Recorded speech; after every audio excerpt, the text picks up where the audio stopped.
Assalamualaikum, apa kabar anak-anak? Masih semangat kan belajar matematikanya? Hari ini kita masih belajar tentang kesebangunan dan kekongruenan ya. Perhatikan ilustrasi berikut ini. Ketika kalian sedang berolahraga, pasti selalu membawa botol air minum kan? Dan dikumpulkan di satu tempat.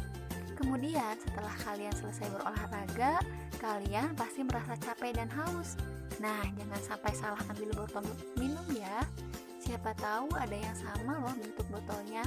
Kalau di dalam matematika, bentuk yang sama persis ada sebutannya loh, yaitu kongruen. Yang sama persis memang disebut sebagai kongruen.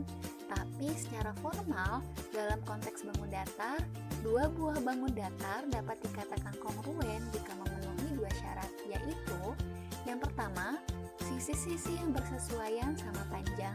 Yang kedua, sudut-sudut yang bersesuaian sama besar. Kita bahas yang pertama adalah sisi-sisi yang bersesuaian sama panjang.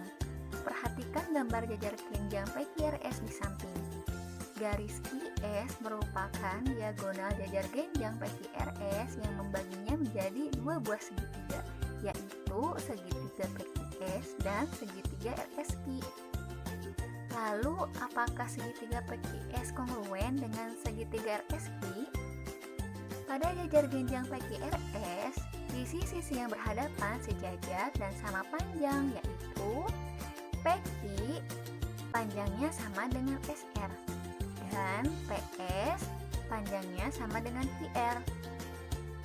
Selanjutnya, QS adalah diagonal bidang sehingga QS sama dengan SQ.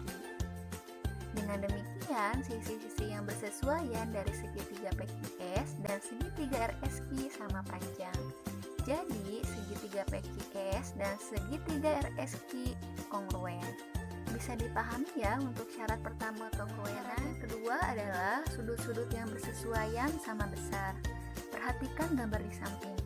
Pada gambar tersebut, sisi DE sama dengan sisi KL, sudut D sama dengan sudut K, dan DF sama dengan KM. Jika kita mengukur panjang sisi dan besar sudut lainnya, yaitu sisi EF dan sisi LM, sudut E dan sudut L, serta sudut F dan sudut M, maka akan diperoleh panjang EF sama dengan panjang LM. Sudut E sama besarnya dengan sudut L. Yang terakhir, sudut F sama besar dengan sudut M.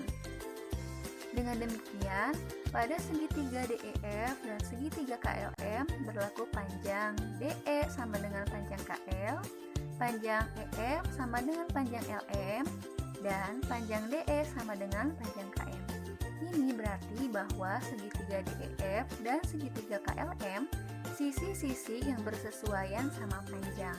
Selain itu, besar sudut D sama dengan sudut K, sudut E sama dengan sudut L, dan sudut F sama dengan sudut M.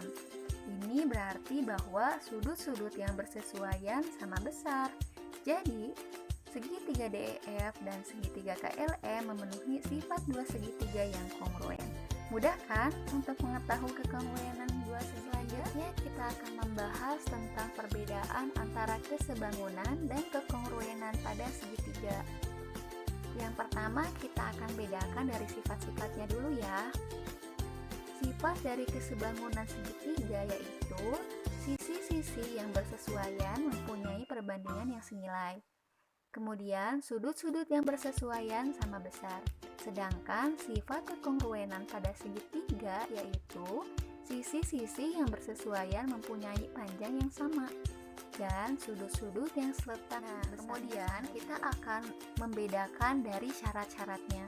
Yang pertama, syarat yang memenuhi kesebangunan, yaitu perbandingan sisi yang bersesuaiannya sama, kemudian sudut-sudut yang bersesuaian sama besar, dan yang terakhir, dua sisi yang bersesuaian memiliki perbandingan yang sama dan sudut bersesuaian yang diapit pun sama besar. Adapun syarat yang memenuhi kekongruenan adalah ketiga sisi yang bersesuaian dari dua segitiga itu sama panjang, kemudian dua sisi pada segitiga pertama sama panjang dengan dua sisi yang bersesuaian pada segitiga kedua, dan kedua sudut apitnya sama besar.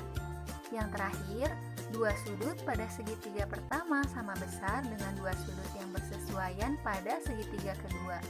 Dan sisi yang merupakan kaki persekutuan kedua sudut sama panjang. Mudah ya untuk mengetahui kekongruenan dua segitiga. Baik, untuk pembelajaran hari ini cukup sampai di sini ya. Semoga bermanfaat. Sampai bertemu kembali. Jazakumullah khairan katsiran. Wassalamualaikum warahmatullahi wabarakatuh.